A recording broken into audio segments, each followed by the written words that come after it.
Maybe I should finish eating before making this video. What's up, creepers and geekers? Chris, the Atari Creep. How is everyone doing today? Hope your weekend is going well. Happy Sunday morning. Today we got an interesting video for you. An interesting video with no information whatsoever aside from 2 images. But we're going to push through this one, and you'll see what I'm talking about here in a few minutes. But before I go on to any of this, I need to give full credit to and a huge thank you / shout out to a cat who calls himself the Junkman here on YouTube. He's got a really rad channel, Kenner Star Wars era based toys. Not just a reviewer. He does, as far as I can see, he has done reviews on toys. But if you know anything about me, you know when it comes to at least these video game things, I love the history, the wackiness, the minutia of all this that we have come to love, and just the weird practices that may or may not have happened in the past before there was an actual format to how this is supposed to go down, you know?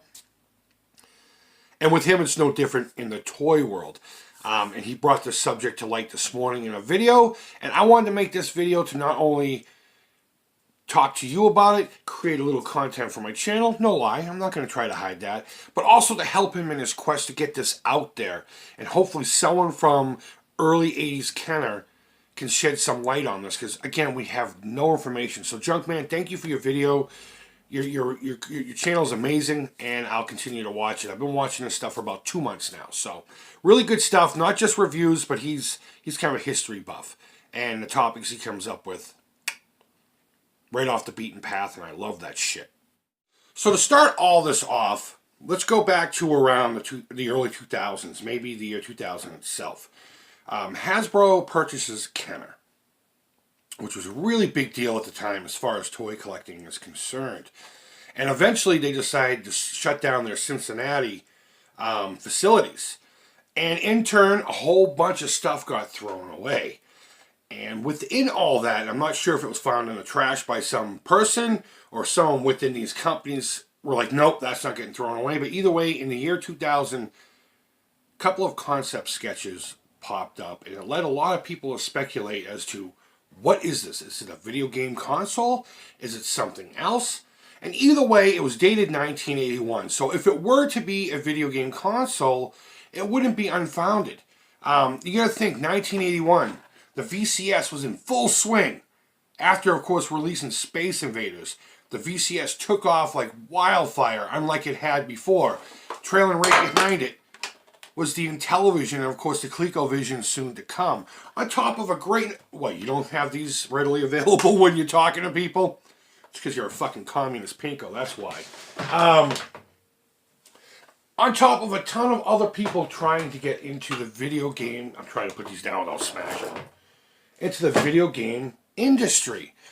We all know, you've seen my video on the crash, and you've seen 100,000 other videos on the video game crash of 83, 84. And we just know it was a flood of product, no information, people getting burnt on their purchases and what have you. But it just seemed like right in that little pocket of time between 79 and 83, we'll call it, everyone was trying to jump into the video game craze. So it would not be unfounded or unrealistic that one of the now largest toy companies in the world to try to jump into that market. Mattel did very successfully with the Intellivision. So our first little bit of evidence, of course, is the year stamped on the signature of the concept art. We'll look at that here in a minute. Stating very clearly 1981. So that would be the prime time to do it. Now, if it were to be a video game console, why didn't it come out? Think of the time period in which it came out. All this crap that we just spoke of, maybe they foresaw this crash coming. Maybe they're like, you know what? There's too much out there. It wouldn't even be worth it for us. So, I don't know. We can lead to speculate. So, looking at these pictures, I went back and forth a couple of times. Now, I have a whole bunch of Google images that I'm going to flash in front of your face to give you some kind of idea where my mind went with it. And then I want you to speculate and tell me what you think it is. But more so, if you know anyone who's from that era of Kenner, or if you were working there, or you're related to someone who's working there, or you know the concept artist, that I'll put the signature there so you can see it clearly. The idea of this video is to get the information out there so that anyone who would possibly know may come forth and say, okay, this is what was happening. This is why it was scrapped. Because, I mean, concept art comes up all the time. And for all we know, it could literally just be some guy who was bored in his office one day without any work and just drew it up real quick as something to do. Or it could have been something that was commissioned directly from Kenner saying we want to try to do a video game concept. Or whatever else it could have been. And regardless. So, let's look at these pictures now that I've talked long enough. So at first view, of course, I looked at it and I said, this looks like a portable VCR. It has a little built-in TV screen. It's got a little area for a cassette tape kind of deal, and that's what I thought it was at first. Actually, I thought it was a beta tape because the shape of it, only having the one window or whatever. And then you have these little, in the front of it, these little areas that look like controls of some sort. And it looks like it's made to be flat and also upstanding, going by the pictures here. So again, at first I thought it was something like that. But much like the Junkman said, and I thought this before he even brought it up, that the cartridge itself, or the cassette tape, whatever it was going to be, kind of resembles when Kenner was making those, you remember those movie viewers, I think it was? It was a little deal that you put up to your face and you cranked it, and it had a cartridge about this big. Of course, I'm putting up pictures, hopefully. I thought maybe it was for that. It would not be unfounded to think that maybe they'd make a portable electronic version of it, considering they've made other larger formats where you can see the picture on a big screen instead of just putting it to your face. Again, I'll show you some images of that. So I was thinking maybe it could have been that as well. Again, we're only speculating. We have nothing more than just these images.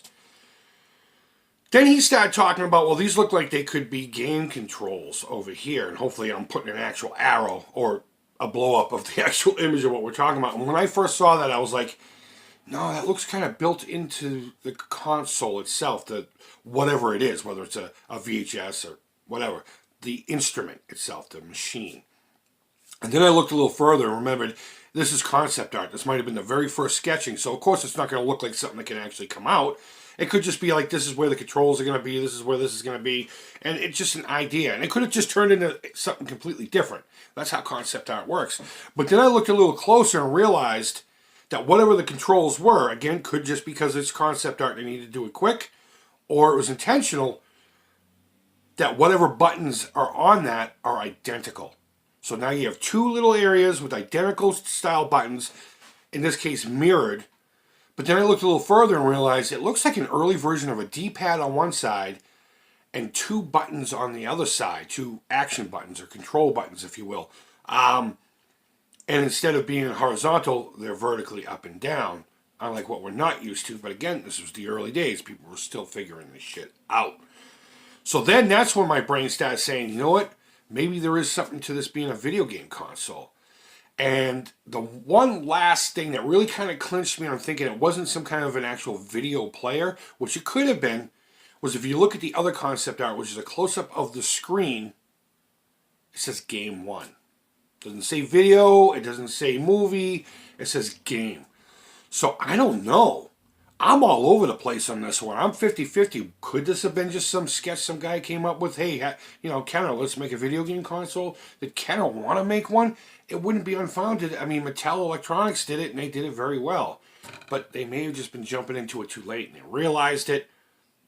Guys, we don't know. I don't know. I've never heard of this until Mr. Junkman uploaded this video this very morning, and I watched it. And I looked into it as much as I could. Now, I know he's emailed people within the organization of Kenner trying to get information.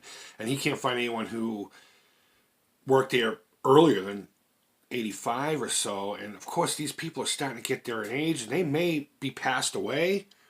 Their retirement. Who knows what's going on. So the idea here is to get somebody that might know something to come out and just definitively say, no, it's just a doodle.